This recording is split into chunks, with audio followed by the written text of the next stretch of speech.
Returning to our top story, Russian troops repositioning and moving closer to the Ukrainian capital of Kyiv. Fighting and shelling is increasing across the country.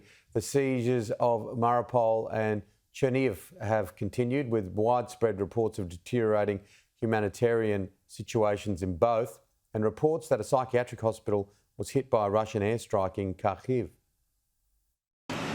Russian tanks and other armoured vehicles in an eastern suburb of Kyiv, now abandoned and damaged, but gleefully driven by the Ukrainians who ambushed them and pushed the troops into retreat. But this is demonstrable evidence the Russian military is on the move and trying several different routes to get into the capital. The Ukrainians are grasping this as an opportunity to emphasize just how capable they are of defending their main city. The drone footage released by Ukraine's armed forces is now being lauded as a tremendous military defense. In the footage, the Russians come under repeated attack, with soldiers running for cover, rockets frantically fired in this built-up area. It's the main eastern highway leading directly into the center of the capital. The battle has left military debris scattered all over the E95 road, which may also help in hindering Russian progress. You can still see smoke in the distance where the Russian tanks managed to get to. They're trying to hold them back, but they're very worried that they're going to try and make a push from here, or again try down this main road into Brovary. But the activity around the capital's outskirts has definitely picked up over the past 24 hours. These pictures, filmed by journalists with Ukrainian soldiers, appear to show the troops under fire as they engage their Russian counterparts, apparently in a village in the greater Kyiv area. We were invited to see some of the casualties in Brovary, a number of them children, including a 14-year-old girl shot whilst fleeing in a car with her family. The bullets hit her hand and shoulder. She's only a teenager and was with her 4-year-old brother, grandmother and parent. We were driving down the main road from my grandmother's, she says, and they just started shooting at us. Her father, Sergei, had part of his hand blown away. He and his family are lucky to survive. He told her Russian troops seemed very panicky. To me, they were scared, he said, and they shot everything that moved.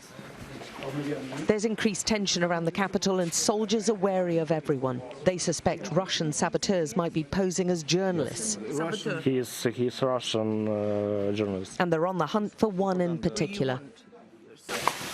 The hospital staff are edgy too and have found themselves treating some soldiers, but overwhelmingly their patients are civilian casualties.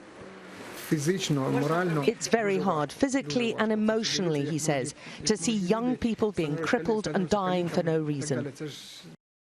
Satellite pictures appear to show the huge Russian military convoy repositioning, apparently regrouping to encircle the capital before launching a prolonged attack on the city centre, probably within days.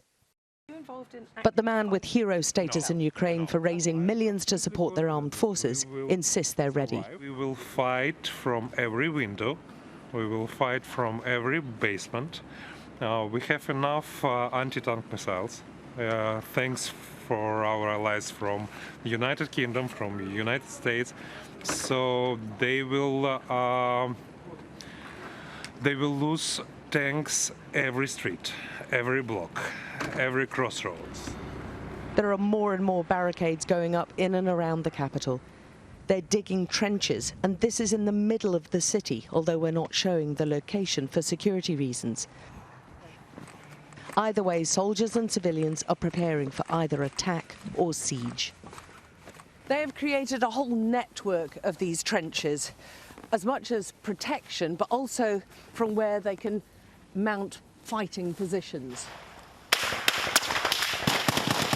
They've been taking on Russian troops around several points on the edges of the capital, but there's a growing expectation that the city is headed into a very grim few days or weeks.